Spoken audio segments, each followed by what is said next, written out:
राम राम दोस्तों और मेरी माताएं बहनें, आप सभी का स्वागत है बाबा नीम करोली जी की शरण में। आप सभी का स्वागत है मैया रानी के दरबार में। आप सभी के लिए अर्जी लगाता हूँ प्रभु की शरण में। मेरे सर्वप्रथम पूज्य गणेश भगवान जी, मेरे श्री राम प्रभु, मेरी सीता मैया, मेरे हनुमान बजरंग बली जी, मेरे बाबा नीम करोली जी, मेरा जो भी भाई, मेरी माताएं बहनें आपकी ये महिमा सुन रहे हैं, उनके हर कष्ट को दूर करो भगवान। उनके घर में सदैव सुख संपत्ति आए, घर दान धान्य से भरा रहे। यही मेरी आराधना, यही मेरी अर्जी। जय जय श्री राम, जय हनुमान जी, जय बाबा नीम करोली महाराज जी। दोस्तों और मेरी माताएं बहनें, स्वामी महावीर जी, महावीर जैन, जो कि हिंदू धर्म से ही एक जुड़ा हुआ धर्म है, जैन धर्म के 24वें प्रवर्तक हुए हैं वे, और उन्होंने अपने जीवन भर में सारी सुख सुविधाएं छोड़कर जैन धर्म के लिए अपने अनेकों संदेश दिए। और एक संदेश उनका यहाँ पर मैं आपको छोटा सा सुनाता हूँ। गुफा में बैठे ध्यानमग्न साधु को खाने के लिए सिंह आक्रमण कर देता है, किंतु वहीं पर एक जंगली सुअर आ जाता है, जो कि उस साधु को बचाने के भाव से, उनकी रक्षा के भाव से सिंह से भिड़ जाता है। आपस में वे भयंकर भिड़ंत के दौरान दोनों मर जाते हैं और सुअर मरकर स्वर्ग में देव हो जाता है, सिंह मरकर नरक में नारकी बनता है, नरक भोगता है। दोनों के आक्रमण की एक ही क्रिया होने के कारण भी, उनके भावों के अंतर होने के कारण उनका फल अलग अलग प्राप्त हुआ। यही महावीर भगवान जी का संदेश है। भाव में जो अंतर होता है, वैसे तो दोनों की भिड़ंत समान थी, दोनों मर चुके थे आपस में लड़ते हुए, लेकिन उनके एक साधु की रक्षा के लिए लड़ रहा था और एक साधु को मारकर खाने के लिए लड़ रहा था, इसलिए दोनों को उनका फल अलग अलग मिलता है। यही स्वामी महावीर जी का संदेश है कि मारने वाले से बचाने वाला बहुत बड़ा होता है। महावीर दर्शन पंच महावर्त का वर्णन है, इसे मैं आपको पढ़कर सुनाता हूँ। तीर्थकार भगवान महावीर ने आत्म कल्याण के लिए 5 महावर्तों का प्रतिपादन किया है। उनके अनुसार सत्य, अहिंसा, अस्तेय, अपरिग्रह और ब्रह्मचर्य, इन 5 महावर्तों को मन, वचन और कर्म से अपनाने पर प्रत्येक आत्मा परमात्मा के स्वरूप में परिणत होने में समर्थ है। आत्मा की शाश्वतता और शरीर की नश्वरता महावीर के चिंतन का मूल आधार है। महावीर द्वारा प्रतिपादित महावर्तों को अपनाकर जीव कर्म बंधन से मुक्त हो जाता है। इन महावर्तों को संसार की सभी दार्शनिक विचारधाराओं में मान्यता प्राप्त है। सनातन धर्म में यम के रूप में इनका निरूपण है। यहाँ संक्षेप में इन्हें प्रस्तुत किया जाता है। सबसे पहले अहिंसा। सब प्राणियों के प्रति सोम की तरह व्यवहार अहिंसा है। जैसा व्यवहार हमें अपने लिए पसंद है, वैसा व्यवहार हम सबके प्रति करें, यह धारणा स्वाभाविक और न्यायपूर्ण है। संसार के सभी प्राणियों को अपना जीवन प्रिय है, मरना किसी को पसंद नहीं है। सुख शांति सब चाहते हैं, दुख वेदना कष्ट पीड़ा कोई नहीं चाहता। इसलिए न तो किसी प्राणी को मारना चाहिए और न ही किसी को पीड़ा पहुंचानी चाहिए। अहिंसा का अर्थ है प्राणी मात्र के प्रति करुणा, प्रेम, दया, सहयोग, वात्सल्य तथा मैत्री भावपूर्ण व्यवहार। किसी प्राणी पर शासन करना, उसे दास बनाना, पीड़ा देना, अशांत करना हिंसा है। यहाँ तक कि किसी का मन दुखाना भी हिंसा ही है। प्राणियों के अतिरिक्त अग्नि, वायु, जल, पृथ्वी और वनस्पति में विद्यमान जीवन के प्रति हमारा व्यवहार अहिंसक रहे, इस पर महावीर ने बहुत जोर दिया है। अहिंसक व्यवहार मनुष्य, अन्य प्राणियों, वनस्पतियों एवं पर्यावरण के सह अस्तित्व के लिए अपरिहार्य है। अब दूसरा है सत्य। महावीर स्वामी ने मन, वचन और कर्म से सत्य को अपनाने का उपदेश दिया है। सत्य को परमेश्वर ही माना गया है। सत्य की साधना करने वाले के लिए कोई भी साधना शेष नहीं रह जाती। व्यवहार में सत्य एवं अहिंसा का रास्ता जितना सीधा मालूम होता है उतना ही कठिन और तलवार की धार पर चलने जैसा होता है।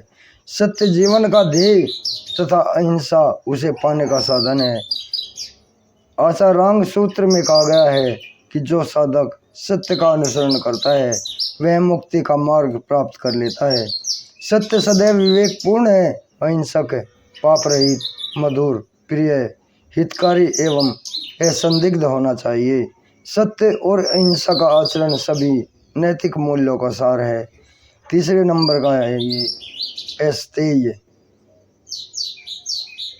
भौतिक साधनों में सुख की संभावना तलाश रहे लोग ये न किन प्रकारेण अधिकाधिक धन अर्जित करने के उपक्रम में व्यस्त रहते हैं और इस दौड़ में हक के बिना ही हड़प लेने के प्रयास में जीवन को कठोरतापूर्ण, तनावपूर्ण एवं कष्टपूर्ण बना रहे हैं। अस्तेय व्रत के माध्यम से महावीर ने यह संदेश दिया है, किसी की भी वस्तु को बिना उसकी अनुमति के एवं बिना अपने हक के प्राप्त नहीं किया जाना चाहिए। आत्मकल्याण की दृष्टि से अस्तेय व्रत की महत्ता असंदिग्ध है। साथ साथ लोक जीवन में भी सुख शांति का रास्ता इसमें निहित है। बिना अनुमति के वस्तु ले लेना तो प्रत्यक्ष रूप से दिखाई देने वाला व्रत भंग है, किंतु जिस चीज की हमें जरूरत नहीं है उसे इजाजत लेकर भी हम अपने कब्जे में रखने का व्रत भंग की श्रेणी में ही आएगा। मन से बिना हक की किसी वस्तु को पाने की अभिलाषा करना चोरी की श्रेणी में आता है। जिस प्रकार उपवास व्रत करने वाला कोई भी व्यक्ति किसी वस्तु को मुंह से तो नहीं खाए किंतु दूर से देखकर स्वाद की कल्पना करे तो भी व्रत भंग होता है, उसी प्रकार अपने अधिकार से परे की वस्तुओं के लिए ललचाना अस्तेय व्रत का भंग ही है। अब चौथे नंबर पे अपरिग्रह है। अपरिग्रह अस्तेय व्रत का ही व्यापक स्वरूप है जिसे स्वतंत्र महाव्रत के रूप में प्रतिपादित किया गया है। रोटी, कपड़ा, मकान, दवाई, शिक्षा मनुष्य की बुनियादी आवश्यकताएं हैं, किंतु इससे कई गुना अधिक संग्रह करने की प्रवृत्ति को अपरिग्रह व्रत के माध्यम से निषिद्ध किया गया है। वस्तुतः इस विश्व की संपूर्ण संपदा किसी एक व्यक्ति को सौंप दी जाए तब भी वह उससे संतुष्ट नहीं हो सकता। यह व्यक्ति की तृष्णा कहलाती है और यह तृष्णा संसार के सारे विषादों का कारण एवं आत्मकल्याण में सबसे बड़ी बाधा है। संग्रह की प्रवृत्ति के कारण ही आर्थिक विपन्नता, ईर्षा, द्वेष एवं संघर्ष सर्वत्र व्याप्त है। महावीर दर्शन में अहिंसा पर सर्वाधिक जोर दिया गया है, किंतु जो व्यक्ति नितांत परिग्रही है वह अहिंसक हो ही नहीं सकता, क्योंकि अधिकांश पापों का कारण परिग्रह ही होता है। सत्य, अहिंसा एवं अस्तेय व्रत का आचरण तभी संभव है जबकि अपरिग्रह को अपनाया जाए। अधिक धन संग्रह करने से अहंकार एवं दुराचारपन आता है, पनपता है। आर्थिक हित प्रभावित होने पर क्रोध एवं हिंसा का भाव उत्पन्न होता है और जो स्वयं एवं समाज के लिए घातक है। अब पांचवा है ब्रह्मचर्य। पांचवें महाव्रत ब्रह्मचर्य को सर्वोच्च तप बताया गया है। वासना को समस्त लोक में दुख का कारण माना गया है। ब्रह्मचर्य व्रत के साधक को देवता, दानव, गंधर्व, यक्ष, राक्षस सब नमस्कार करते हैं, क्योंकि यह साधना सर्वोपरि है। सत्य एवं अहिंसा की साधना ब्रह्मचर्य के बिना पूर्ण नहीं हो सकती। सभी इंद्रियों का संयम ही ब्रह्मचर्य का ध्येय को प्राप्त कर सकता है। आंखों से विकार करने वाली दृष्टि, कानों से विकार करने वाला श्रवण, जीभ से विकार उत्पन्न होने वाला स्वाद ग्रहण करना इस व्रत को ध्येय में बाधक बताते हैं। अहिंसा का अर्थ सर्वव्यापी प्रेम है। जब इसे सीमित किया जाए तो यह सर्वव्यापी नहीं रह जाएगा। इसलिए अहिंसा के ध्येय को पाने के लिए ब्रह्मचर्य व्रत की महत्ता बुनियादी है। यानी कि ब्रह्मचर्य का अर्थ होता है ब्रह्मा की सत्य की खोज का आचरण करना। भारतीय दर्शनों में इसे सर्वोपरि स्थान प्राप्त है। प्रत्येक आत्मा अपने कर्मों के अनुसार परिणाम पाती है। क्रोध, मद, माया, लोभ जैसे कयासों में लिप्त हो रहने के बाद उसे मुक्ति के परम आनंद की प्राप्ति नहीं हो पाती। इन कयासों से मुक्त होने के लिए पंच महाव्रत अत्यंत उपादेय है। आत्मकल्याण के लिए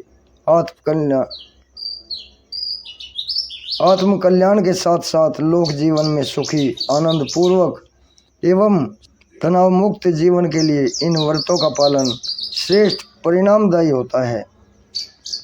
दोस्तों और मेरी माताएं बहनें, महावीर के ये पंच महाव्रत आपने सुने और कैसे लगे आपको मुझे बताएं। जीवन को जीने की एक दिशा महावीर जी ने दी है। इसमें महावीर दर्शन में पंच महाव्रत के रूप में। चैनल को सब्सक्राइब करें और आगे भी शेयर करें। जय श्री राम, जय बाबा नीम करोली महाराज की, जय श्री हरि विष्णु भगवान की।